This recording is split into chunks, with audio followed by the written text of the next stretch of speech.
Welcome back to the show I like to call the Einstein Factor. As you might see, we are actually not on, well, Earth.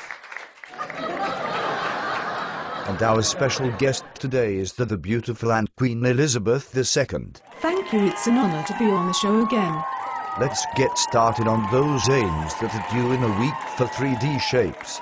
Also, these aims are new to the show. First aim, can you describe two similarities and differences for pyramids and prisms? Well, I know that a pyramid has an apex at the highest point, and a pyramid is not symmetrical. And two differences for a prism are that they have two bases and that prisms are symmetrical. I'll give you the benefit of the doubt. Keep going. And finally, some similarities are that between the two are that if you cut the shape horizontally through the middle, you will still see the same shape as the base. Also, they both have these properties: edges, vertices and faces. Congratulations, you have got it. Correct. Next aim. Can you identify prisms and pyramids according to the base? Yes, of course. Okay, here we go. If I have four faces and all faces are a triangular shape, who am I? Well, of course you're a tetrahedron because all of your faces are a triangular shape, even the base. We don't like copycats now. Okay. Next shape. I have 12 edges and I am also known as cuboid. I say cuboid. Who am I?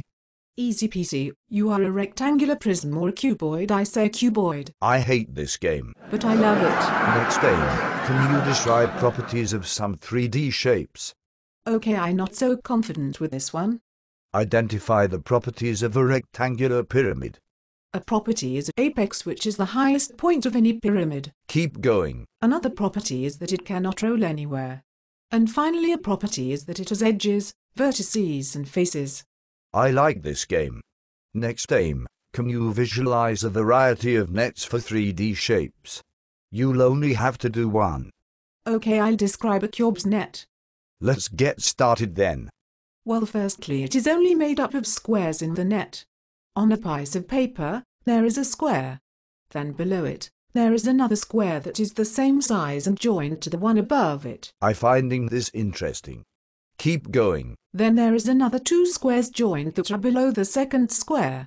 Then finally there is one square to the left and right of the second square in the net. Very complex.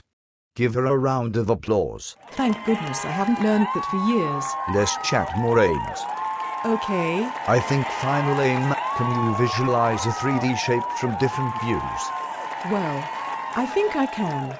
Okay, what shape am I if my top view or bird's eye view is a square with an X inside it? Actually, out of all shapes I know this. Then say it, then dummy. Bing. It's a square-based pyramid. Next aim, can you draw a 3D shape on isometric dot paper? But we don't have paper. Well, explain it then as if someone is drawing it on a piece of paper. Well, first draw a square, making sure it is a reasonable size. Then draw a square behind it, making sure that the bottom left side is in the top right-hand corner of the square in front of it. I'm seriously finding this boring. Okay, final question. What shape am I if I'm rectangle from a side view? This is really tricky. I think it's a cuboid. Wrong.